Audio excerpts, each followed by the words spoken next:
रुकिए, एक पल के लिए रुकिए। अभी जो मैं आपको बताने वाला हूँ वो किसी धर्म ग्रंथ की कोई साधारण कहानी या कोई उपदेश नहीं है।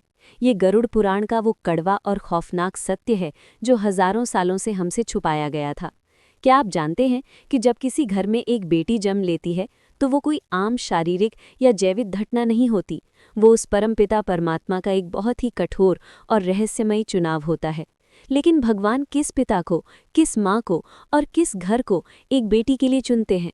और सबसे डरावना सवाल, क्या आपका घर, क्या आपके कर्म उस चुनाव के लायक थे? आज हम गरुड़ पुराण के उन पन्नों को खोलेंगे जो आपको बताएंगे कि आखिर बेटियां किस घर में आती हैं और क्यों एक बेटी के जन्म लेते ही उस घर की रुकी हुई किस्मत अचानक से खुल जाती है। इस वीडियो को बहुत ध्यान से देखिएगा, क्योंकि अंत में गरुड़ पुराण का वो सत्य आपके सामने आएगा जो आपकी जिंदगी और आपके परिवार को देखने का पूरा नजरिया हमेशा के लिए बदल देगा। हम सब यही मानते हैं कि किसी भी घर में बच्चा पैदा होना प्रकृति का नियम है, लेकिन गरुड़ पुराण और हमारे प्राचीन कर्म सिद्धांत इस विज्ञान से बहुत आगे की बात करते हैं। गरुड़ पुराण चीख चीख कर कहता है कि इस दुनिया में किसी भी घर में, किसी भी आंगन में बेटी का जन्म लेना कोई संयोग या इत्तेफाक नहीं है। जब किसी घर में एक बेटी अपनी पहली सांस लेती है तो वो सिर्फ एक बच्ची का जन्म नहीं होता, वो उस ब्रह्मांड का एक बहुत बड़ा फैसला होता है। भगवान हर किसी को बेटी नहीं देते। आज मैं आत्म रहस्य के इस मंच से गरुड़ पुराण के उस सबसे खूबसूरत लेकिन सबसे ज्यादा रुला देने वाले पन्ने को खोलने जा रहा हूँ। गरुड़ पुराण में यमराज और पक्षीराज गरुड़ के बीच आत्माओं के सफर को लेकर एक बहुत ही गहरा और रहस्यमयी संवाद है। उसमें स्पष्ट बताया गया है कि मृत्यु के बाद जब कोई आत्मा यमराज के दरबार में खड़ी होती है तो उसका अगला जन्म यूं ही तय नहीं होता। आत्मा को वहां नहीं भेजा जाता जहां जगह खाली हो। आत्मा को वहां भेजा जाता है जहां उसका उद्देश्य हो, जहां उसका कर्मों का कर्ज हो। और जब बात एक स्त्री योनि की, एक बेटी के रूप में जन्म लेने की आती है तो यमलोक के नियम बहुत बदल जाते हैं। हम बचपन से सुनते आए हैं कि बेटियां नसीब वालों को मिलती हैं, पर क्या आपने कभी सोचा है कि वो नसीब आखिर है क्या? वो नसीब कोई आसमान से टपकी हुई चीज नहीं है, वो नसीब आपके यानी उस पिता के पिछले जन्म के कर्म हैं। गरुड़ पुराण का सबसे कड़वा और नंगा सच सुनिए। शास्त्रों में वर्णन आता है कि जब इंसान के पिछले जन्मों के पाप या कर्ज बहुत भारी होते हैं, जब उसने पिछले जन्म में किसी का बहुत पैसा खाया होता है या किसी को बहुत तकलीफ दी होती है, तो प्रकृति उस कर्ज को वसूलने के लिए उसके घर में एक बेटे को जन्म देती है। जी हाँ, आपने बिल्कुल सही सुना। ज्यादातर घरों में बेटे सिर्फ और सिर्फ उस पिता का पुराना कर्ज वसूलने, उसकी संपत्ति का बंटवारा करने और उसके पुण्यों को भोगने के लिए आते हैं। ये वो आत्माएं होती हैं जिन्हें आपसे कुछ लेना होता है। लेकिन इसके बिल्कुल विपरीत, जब किसी इंसान के पिछले जन्मों के पुण्य अपने चरम पर होते हैं, जब उसने पिछले जन्म में बिना किसी स्वार्थ के लोगों की मदद की होती है, भूखों को खाना खिलाया होता है, किसी रोते हुए इंसान के आंसू पोंछे होते हैं, तब वो प्रकृति उस इंसान को फल देने के लिए उसके घर में एक बेटी को जन्म देती है। बेटी वो आत्मा होती है जिसे आपसे कुछ लेना नहीं होता, बल्कि वो आपको अपना सब कुछ देने आती है। यही वजह है कि आपने अक्सर देखा होगा कि जब किसी घर में बेटी का जन्म होता है तो उस घर की ऊर्जा, उस घर का आभा मंडल अचानक से बदल जाता है। जो पिता कल तक बहुत कठोर था, बहुत गुस्से वाला था, जो छोटी छोटी बातों पर झल्ला उठता था, वो अपनी उस छोटी सी बच्ची को गोद में उठाते ही बिल्कुल मोम की तरह पिघल जाता है। उसके अंदर से एक ऐसी करुणा, एक ऐसा प्रेम फूट पड़ता है जिसके बारे में उसे खुद भी नहीं पता था। ये कोई चमत्कार नहीं है, ये उस पवित्र आत्मा का कमाल है। गरुड़ पुराण कहता है कि बेटियां अपने साथ ब्रह्मांड की सबसे शुद्ध और सबसे कोमल ऊर्जा लेकर आती हैं। जब वो उस घर में सांस लेती हैं तो उनके आभा मंडल से एक ऐसा कंपन निकलता है जो उस घर की सारी नकारात्मकता, सारे क्लेश और सारे दरिद्रता के जालों को काट देता है। हम सदियों से एक मुहावरा सुनते आए हैं कि बेटी तो घर की लक्ष्मी होती है, लेकिन हम इंसानों की बुद्धि इतनी छोटी है कि हमने लक्ष्मी का मतलब सिर्फ पैसा या धन समझ लिया। हमने लक्ष्मी को सिर्फ सोने और चांदी के सिक्कों में तौल दिया। गरुड़ पुराण और देवी भागवत महापुराण में बहुत ही स्पष्ट शब्दों में बताया गया है कि लक्ष्मी सिर्फ पैसों की देवी नहीं है, लक्ष्मी शांति की देवी है, लक्ष्मी संतुलन की देवी है, लक्ष्मी चेतना और करुणा की देवी है। और ये लक्ष्मी, ये सकारात्मक ऊर्जा उस घर में कभी नहीं टिकती जहां लोगों का आपस में अपमान होता हो, जहां बात बात पर गालियां दी जाती हों, जहां स्त्रियों को पैरों की जूती समझा जाता हो और जहां सिर्फ और सिर्फ स्वार्थ का बोलबाला हो। तो जब हम कहते हैं कि बेटी लक्ष्मी है, तो इसका असली मतलब ये है कि भगवान ने उस बेटी को एक बदलाव का दूत बनाकर आपके घर भेजा है। वो खाली हाथ नहीं आती, वो अपने साथ अपने उन संचित पुण्यों को लेकर आती है जो उसने अपनी पिछली कई यात्राओं में कमाए थे। जब वो नन्हे कदमों से आपके घर में चलना शुरू करती है, तो वो असल में आपके घर के वास्तु दोषों को, आपके घर की उस भारी ऊर्जा को अपने पैरों तले खत्म कर रही होती है। यही कारण है कि आपने अपने आसपास, अपने समाज में ऐसे कई परिवार देखे होंगे जो बेटी के जन्म से पहले कर्ज में डूबे हुए थे, जिनके घर में हमेशा कंगाली छाई रहती थी। लेकिन जैसे ही उस आंगन में बेटी की किलकारियां गूंजी, अचानक से उस पिता का व्यापार चल पड़ा, उसकी रुकी हुई तरक्की होने लगी। घर में अचानक से सुख और शांति ने डेरा डाल लिया। लोग इसे सिर्फ एक संयोग मान लेते हैं। लोग कहते हैं कि अरे, बच्चे के पैर शुभ हैं, पर हकीकत में शास्त्र इसे पुण्यों का हस्तांतरण मानते हैं। उस बेटी की पवित्र आत्मा अपने पिता के कष्टों को देखकर अपने पुण्यों का एक हिस्सा अपने पिता के आभा मंडल में डाल देती है। वो अपने भाग्य से, अपनी किस्मत से उस पूरे परिवार को पालने लगती है। लेकिन अब यहाँ पर एक बहुत ही गहरा और बहुत ही डरावना सवाल पैदा होता है। अगर बेटियां सच में इतनी पवित्र होती हैं, अगर वो पुण्यों का फल होती हैं, तो फिर आज के समाज में कई घरों में बेटियों के जन्म पर मातम क्यों मनाया जाता है? क्यों आज भी कुछ परिवारों में जब वैद्य या डॉक्टर कहता है कि बेटी हुई है, तो पिता का मुंह लटक जाता है, दादी मुंह फेर लेती है? क्यों बेटियों को जन्म से पहले ही गर्भ में मार दिया जाता है, या जन्म लेने के बाद उन्हें जिंदगी भर ये एहसास दिलाया जाता है कि वो एक बोझ है, पराया धन है? ये सवाल बहुत ही महत्वपूर्ण है, और इसका जवाब आपको गरुड़ पुराण के उस कर्म सिद्धांत में मिलेगा जिसे सुनकर आपकी रूह कांप जाएगी। शास्त्रों में वर्णन आता है कि यमलोक से जो आत्मा धरती पर आने के लिए निकलती है, वो माँ के गर्भ में आने से पहले ही उस परिवार की, उन माता पिता के विचारों की ऊर्जा को महसूस कर लेती है। अगर उस परिवार के मन में डर है, अगर उनके अंदर बेटी को लेकर लालच है कि दहेज देना पड़ेगा, अगर उनके मन में स्त्री के प्रति कोई सम्मान नहीं है, तो कोई भी उच्च कोटि की आत्मा, कोई भी शुद्ध और पवित्र आत्मा उस गर्भ में प्रवेश नहीं करती। वो उस गंदे आंगन से वापस लौट जाती है। और फिर उस घर में कौन जन्म लेता है? उस घर में जन्म लेती है एक ऐसी आत्मा जो पिछले जन्म में उसी परिवार की कोई बहुत बड़ी दुश्मन रही हो। गरुड़ पुराण कहता है कि जब आप एक बेटी को, एक स्त्री को बोझ समझते हैं, तो आप असल में अपना ही विनाश बुला रहे होते हैं। लेकिन कभी कभी इस नियम का एक अपवाद भी होता है, एक ऐसा सच जो आपकी आंखों में आंसू ला देगा। कभी कभी बहुत ही पुरानी सोच वाले, बहुत ही कठोर और लालची परिवारों में भी एक बहुत ही शुद्ध और पवित्र बेटी जन्म ले लेती है। वो उस घर में आती है जहां उसे प्यार नहीं मिलता, जहां उसे बेटों के बराबर हक नहीं मिलता। ऐसा क्यों होता है? गरुड़ पुराण के अनुसार ऐसी बेटियां साधारण आत्माएं नहीं होती, ये परिवर्तनकारी आत्माएं होती हैं। ये सबसे शक्तिशाली आत्माएं होती हैं। ये उस घर में इसलिए नहीं आती क्योंकि वो घर अच्छा है, ये उस घर में इसलिए आती हैं ताकि उस अंधेरे को चीर सके। जैसे एक दीपक को अगर आप अंधेरे कमरे में रख दें, तो वो दीपक ये शिकायत नहीं करता कि यहाँ कितना अंधेरा है, वो दीपक चुपचाप जलकर उस कमरे को रोशन कर देता है। ठीक वैसे ही ये कोमल सी बेटियां अपने स्वभाव से, अपनी मुस्कान से, अपनी निस्वार्थ प्रेम से और अपनी जिद से उस कठोर पिता के हृदय को बदल देती है। वो उस पत्थर दिल दादा दादी के दृष्टिकोण को बदल देती है। वो उस घर में पैदा होती है जिसे बदलना असंभव लगता था, और वो उस पूरे परिवार की चेतना को, उनके सोचने के तरीके को जड़ से उखाड़कर एक नया रूप दे देती है। ये बेटियां उस परिवार के लिए एक परीक्षा भी होती हैं और एक वरदान भी। अब सुनिए वो सबसे गहरा रहस्य जिसका इंतजार आप इस वीडियो की शुरुआत से कर रहे थे। क्या वो बेटी जो आज आपके घर में है, जो आज आपके गले लगती है, क्या वो सिर्फ एक संयोग है? गरुड़ पुराण की गहराइयों में अगर आप उतरेंगे तो आपको पता चलेगा कि मृत्यु के बाद आत्मा की यात्रा बहुत जटिल होती है। हर जन्म एक कर्ज है, एक अधूरा संबंध है। और ये बात बहुत संभव है, बिल्कुल मुमकिन है कि आज जो बेटी आपके आंगन में खेल रही है, वो पिछले किसी जन्म में आपकी माँ रही हो। जरा सोचिए, पिछले जन्म में जब आप एक बच्चे थे तो आपकी माँ ने अपना पेट काटकर आपको खिलाया था। उसने अपनी रातों की नींद खराब करके आपको सुलाया था। उसने बिना किसी स्वार्थ के अपना सब कुछ आप पर लुटा दिया था। पर जब वो बूढ़ी हुई तो शायद आप उसकी वो सेवा नहीं कर पाए, शायद आप उसका वो कर्ज नहीं चुका पाए।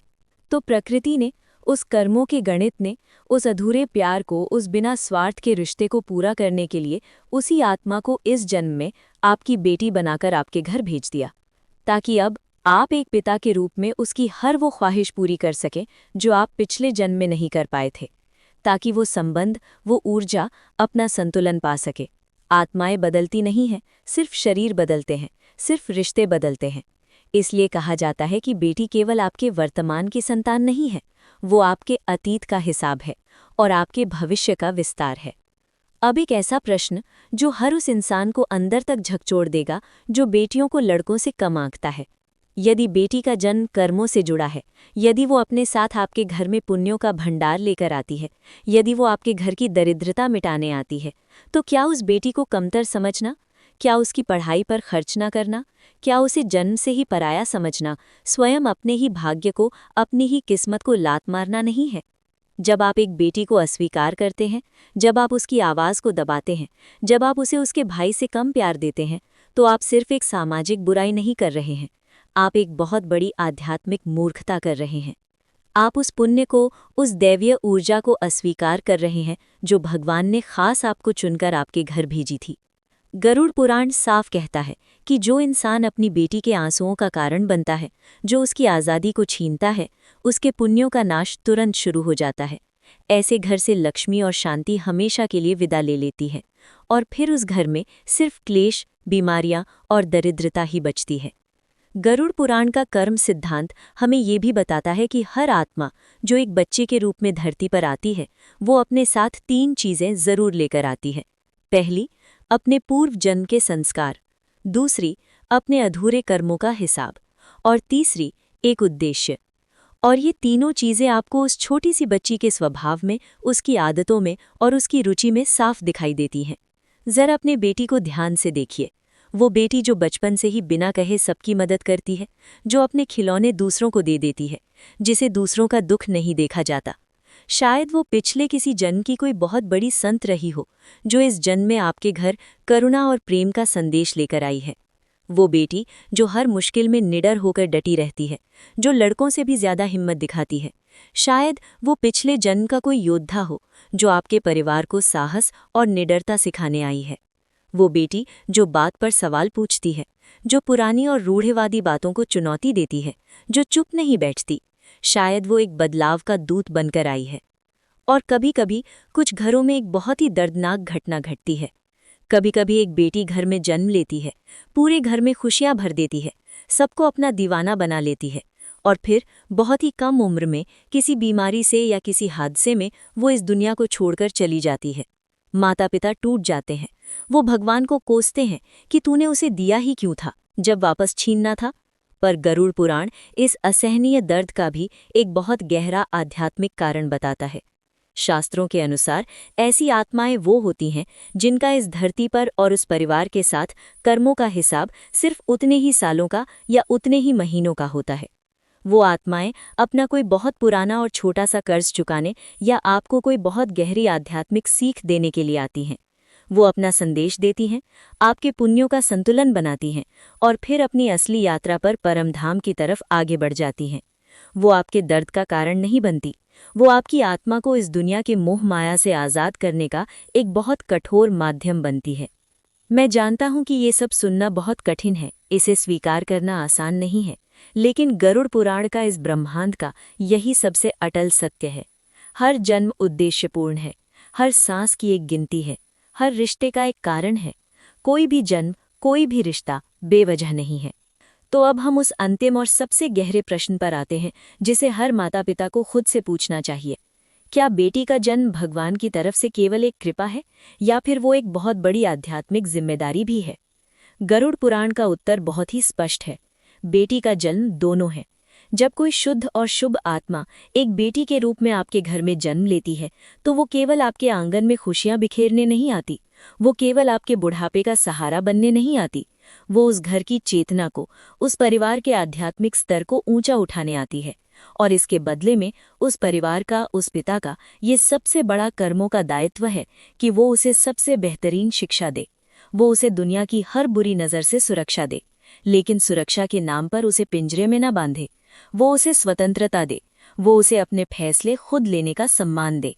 यदि किसी घर में बेटी का जन्म तो बहुत खुशियों के साथ होता है, पर बड़ी होने पर उसे अपने ही भाई के समान अधिकार ना मिले, यदि उसके सपनों को, उसकी पढ़ाई को ये कहकर छोटा कर दिया जाए कि तुझे तो दूसरे घर जाना है, यदि उसकी आवाज को अनसुना किया जाए तो गरुड़ पुराण के अनुसार वो घर, वो पिता उस महान आध्यात्मिक अवसर को हमेशा के लिए खो देता है जो भगवान ने उसे दिया था। वो अपने पुण्यों को खुद अपने हाथों से आग लगा देता है। गरुड़ पुराण हमें यही सिखाता है कि जन्म लेने वाली आत्मा और उस परिवार के बीच एक बहुत ही सूक्ष्म और पवित्र अनुबंध होता है। आत्मा अपने संस्कार और पुण्य लेकर आती है और परिवार उसके पंखों को आसमान देने का दायित्व लेता है। ये रिश्ता केवल खाना खिलाने या कपड़े पहनाने का नहीं है, ये उस आत्मा के विकास का है।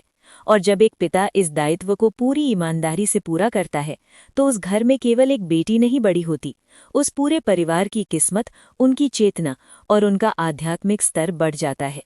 मित्रों, आज हमने आत्म रहस्य के इस सफर में एक बहुत ही लंबी और गहरी यात्रा की है। आज हमने गरुड़ पुराण के उन पन्नों को खोला है जो बताते हैं कि बेटी का जन्म केवल एक शारीरिक घटना नहीं है, वो आत्माओं की उस अनंत यात्रा का एक बहुत ही खूबसूरत अध्याय है। हमने जाना कि बेटियां केवल संतान नहीं हैं, संस्कार हैं। वो केवल एक रिश्ता नहीं है, वो एक दिव्य ऊर्जा है जो दरिद्रता को भस्म कर देती है। कोई भी जन्म संयोग नहीं होता, हर आत्मा अपने पूर्व जन्म के कर्मों के अनुसार अपना घर चुनती है। और जब एक बेटी आपके घर को चुनती है तो वो अपने साथ एक मौका लेकर आती है, आपके अंदर के प्रेम को जगाने का मौका, आपकी कठोर सोच को बदलने का मौका और आपके परिवार को भीतर से मजबूत करने का मौका। अपनी बेटी का सम्मान करना केवल मीठे शब्द बोलने से नहीं होता, उसे शिक्षा देना, उसे अपने पैरों पर खड़े होने की ताकत देना, उसे अपनी जिंदगी के निर्णय लेने का साहस देना और उसके सपनों को अपना सपना समझना, यही उसका सच्चा आदर है। और यकीन मानिए, जिस घर में नारी का, बेटियों का ये आदर होता है, वहाँ केवल बेटियां नहीं मुस्कुराती हैं, वहाँ साक्षात लक्ष्मी और नारायण निवास करते हैं। यदि आपके घर में एक बेटी है तो आज रात उसे सोते हुए देखिएगा और अपने दिल पर हाथ रखकर भगवान का शुक्रिया अदा कीजिएगा, क्योंकि इस पूरे ब्रह्मांड में भगवान ने आपको चुना है। और यदि आपके घर में बेटी नहीं है तो सड़क पर, समाज में दिखने वाली हर बेटी को, हर स्त्री को वो सम्मान दीजिए जो उसे मिलना चाहिए, क्योंकि आपका यही सम्मान, आपकी यही पवित्र नज़र अगले जन्म में आपका भाग्य तय करेगी। बेटी उस परम पिता परमात्मा का सबसे खूबसूरत उपहार है और उस उपहार की रक्षा करना हमारी सबसे बड़ी आध्यात्मिक जिम्मेदारी है।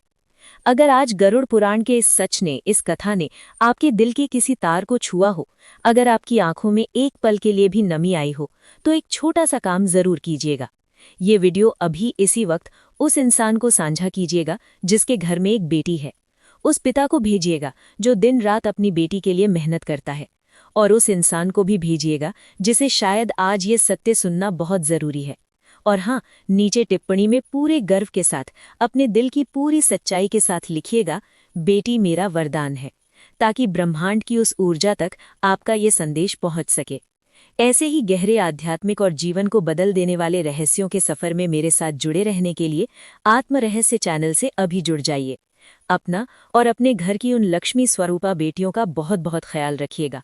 वो नारायण आपके आंगन को हमेशा खुशियों से भरा रखे।